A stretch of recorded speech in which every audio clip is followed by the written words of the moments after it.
Hi guys, welcome back to study spoken English. Study spoken English में आपका स्वागत है। मैं हूँ राकेश भगत सर और आप देख रहे हैं future continuous tense. Future continuous tense की हम बात करते हैं जब हम वर्तमान में खड़े होकर भविष्य की बातें करते हैं कि कोई काम एक निश्चित समय अवधि में चलता रहेगा, तब हम फ्यूचर कंटिन्यूअस टेंस का प्रयोग करते हैं। आइए हम इसे समझने का प्रयास करते हैं। वे शाम को क्रिकेट खेल रहे होंगे। यहाँ पर तय हो गया है कि वे शाम को क्रिकेट खेलते रहे होंगे। आप शाम को जब वहाँ जाएंगे तो आप पाएंगे कि वे क्रिकेट खेल रहे हैं। They will be playing cricket in the evening. तुम कल इस समय पढ़ रहे होगे, यानी समय यही रहेगा लेकिन दिन कल का हो जाएगा, यह तय हो गया है। और इसी समय पे आप जब वहाँ पहुँचेंगे तो वह व्यक्ति पढ़ता हुआ मिलेगा। You will be studying tomorrow at this time. तो इस तरह से जब समय तय होती है, उस समय के अनुसार भविष्य में काम चलता रहता है, तो हम ऐसे में फ्यूचर कंटिन्यूअस टेंस का प्रयोग करते हैं।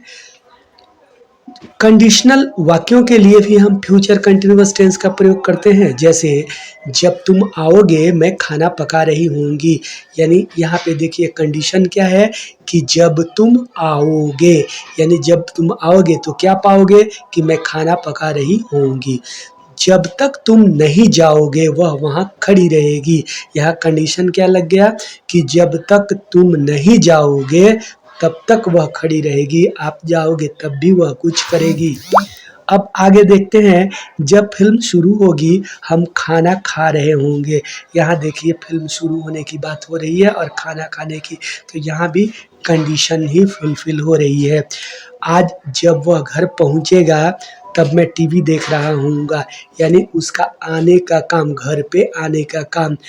तो वो आएगा तो क्या पाएगा कि मैं टीवी देख रहा हूँगा। तो इस तरह से जब मैं घर पहुँचूँगा मेरा बेटा सो रहा होगा। तो इस तरह के वाक्यों को हम क्या करते हैं कि एक स्ट्रक्चर पे बनाते हैं। वो स्ट्रक्चर क्या है? Future continuous plus conjunction plus present indefinite.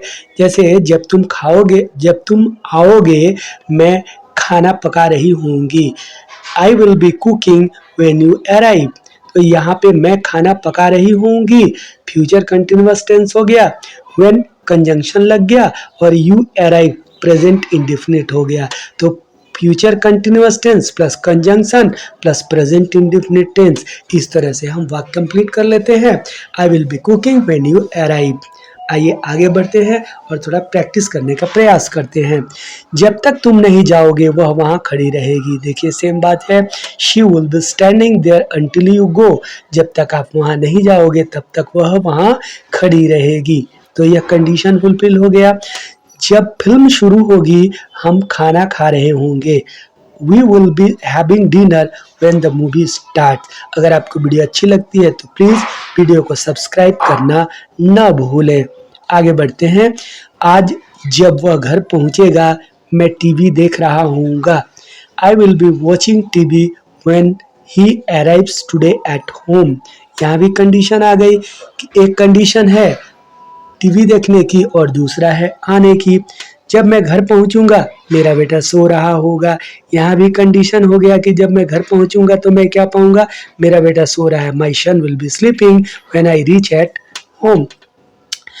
जब भविष्य में दो काम एक साथ हो रहा हो तब भी हम फ्यूचर कंटिन्यूअस टेंस का प्रयोग करते हैं और इसकी बनावट होती है future continuous tense plus and plus future continuous tense, यानी दो फ्यूचर कंटिन्यूअस टेंस को हम एंड से जोड़ देते हैं। और हमारा स्ट्रक्चर होता है subject plus will be plus verb one plus ING plus object, और and plus subject plus will be plus verb one plus ING plus object. वह टीवी देख रही होगी और मैं खाना पका रही होंगी। यहाँ दो काम चल रहा है, she will be watching TV and I will be cooking dinner.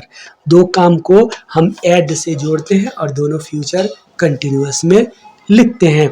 वह गाना गा रही होगी और हम लोग नाच रहे होंगे। यहाँ भी दो कार्य है, एक गाना गाने का और एक नाचने का, दोनों सेम सेम चल रहा है और इसे हम एंड से जोड़ रहे हैं। She will be singing a song and we will be dancing. तो इस तरह से आप पा रहे हैं कि दो दो काम जब एक साथ चलता है तो दोनों को हम फ्यूचर कंटिन्यूअस टेंस में व्यक्त करते हैं और उन दोनों सेंटेंसों को एंड से जोड़ देते हैं। आइए थोड़ा और आगे प्रैक्टिस करते हैं। मैं पढ़ रहा होऊंगा, मेरा भाई खेल रहा होगा। यहाँ भी दो काम है, दोनों एक काम है पढ़ने का और दूसरा काम है खेलने का। दोनों फ्यूचर है, इसलिए हमने फ्यूचर कंटिन्यूअस में लिखा आई will be studying and my brother will be playing.